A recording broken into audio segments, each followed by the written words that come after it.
Hey guys, Gary here. Thanks for checking in today. New product release.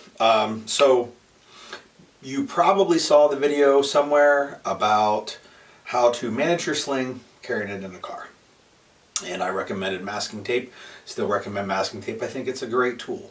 However, there are folks that train and practice a lot that the masking tape, while great for I don't want to call it permanent solution, like a semi-permanent solution, they run into difficulties when they want to apply it over and over again as they get reps of bailing out of a car, deploying said sling, and then setting it all up again. I had a vehicle class, 2-day vehicle class. We went through 2.5 rolls of masking tape in the class and a lot of downtime from setting slings back up. Now we'd just do like one quick wrap and do it again. And trying to figure out, like, all right, well, is there a reusable way that works, as well or better? And put our development team on it, and we worked with a bunch of different ideas that we were trying to come up with from different types of clips and straps and magnets. In fact, when I show you a rifle here with our solution, there's still some magnets bolted to the stock that were there for that purpose. But we came up with, finally, something that we liked. It works out great if you're storing the sling to the rear of your rifle and not to the front of your rifle. Depending how you have the rifle and the sling set up, depends where all the excess sling could go. And this works great for the rear, and there are other solutions out there that I think work well for the front. So we are calling this the Sling Doober. Yes, I got that term from Tim. Well, the Doober part. At any rate, coming up with some different ideas, and shit popped into my head, and I'm looking around like my office, and I gotta own something that will help, because like I'm months and months into this, and I see this sling. This is my loaner sling. Does it like a Blue Force Gear 2016 SHOT Show sling, commemorative or something. I think it was the first time they offered blue. I think you can just order it now. But I have this U-loop on the end of it. And because it's a loaner, U-loops kind of fit almost anything, so that's what I keep on my loaner sling. And I looked at that little bracket piece, and I said, that piece, that could fit for what I want, even though the metal or the steel braided cable doesn't really do what I need it to do. So I'm like, all right, there's that. And then I'm looking around at like my slings, and I run HK hooks on the rear because I do quick release end plates with a Magpul paraclip adapter. There's a video on that too. And I HK hook to the rear. That's my preferred method. So I have extra HK hooks, and I had a sling with one on it, and I was like, well, if that didn't have the gate on it, like that could hook, and the other end could hook to the sling, but I need something in between them. So I decided shot cord could be the ticket, but it's hard. Like, it wasn't the easiest thing to grab and reattach. So then I look over at my Eagle chest rig, and I had SOE make me some AK pull tabs for the magazines, the spongies, because I run that for my 74. And all of a sudden I've got an idea, like the parts are coming together.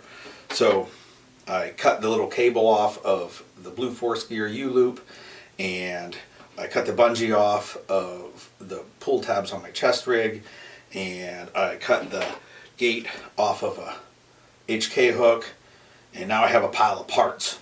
And I was like, this could be the ticket. So threw them all together and ended up with I don't really have one assembled like that, a prototype. Ended up with a working idea. So I made like 2 of them, and the problem with them is, while they functioned well, buying chest rigs to get pull tabs, not the most cost efficient. Buying $14 U-loops to get a $2 plastic bracket, also not the most cost efficient. So I'm like, man, there's got to be something I can do here. So what happened was, talked to my buddy Austin, gave him some drawing things, and he 3D printed me some prototype sling hangers. That's what I'm calling it. Like, I don't know what else to call it. And I talked to my friend John and said, hey, can you make me some pull tabs, like the two-sided ones that like fit over the corner of an AK mag. But in one of them, I'm going to need like an HK hook sewn in place. So, because otherwise there's no way to get that in there. And the first one I did, I made out of some webbing I cut, and then I like riveted it together to see if it would work. And I was like, it functions, but I need something like kind of professionally put together that isn't big and chunky and full of rivets and shit. And at the end of the day, we ended up with this guy. And put a picture right here for it. And that is the Sling Doober. Now, it attaches to your sling through the sling hanger, and when you wrap the sling around the stock of your rifle, you can stretch it and hook it. You can hook it on anything. What we've been hooking it on is the same point the sling's attached to. So if you have any type of clip or Doober, even a quick release, like the push button quick release, the sling adapter is a big metal ring with the push button on it. You can hook it to the big metal ring. So I'll grab this rifle here. This is what you end up with as far as how the rifle is set up. So you got to take the sling apart. There's that to slide on the hanger, but you just figure out where the apex of your sling is when it wraps around. So like here's the sling, I pull it tight, I wrap it around where the apex is. I cheated and took a Sharpie and put a little dot on the sling, so I knew as I took all the tri-glides and clips and shit off where the hanger was going to go. And then I have a hanger with a pull tab so that I can reach up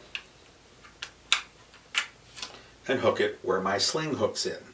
So now the deal is, if my stock were longer, this would not stretch long enough, but you can buy them, and it comes with like a long piece of shot cord. You tie the knot wherever you need it to tie.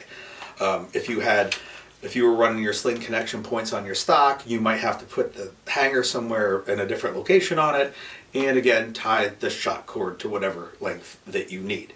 So I still have the same profile as when I would tape it, but when I want to deploy it, I can grab the pull tab, loosen it, and now the sling goes on my head or over my head, loosen the sling somewhat, and ta-da. When we're going to get set up to run drills again, I just shorten the sling as tight as it will go on the adjustment, run it, see if I back around here, I don't know if I'm still on the screen or not, and hook it onto the sling attachment. Simple, simple. It's actually a very low profile and the fastest way that you could hook it. It is faster than using like Ranger bands and shit that always get caught under your charging handle when you run it. And this doesn't get caught on anything, and when it's on you, you've got that much hanging off, which is no more. It's actually smaller than the flap that adjusts the length of the sling.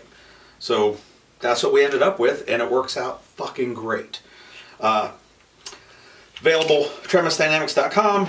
I'll put the link in here. You can pick one up, either green or coyote webbing, and for an easy 20 spot, you can throw it on your sling and you're good to go.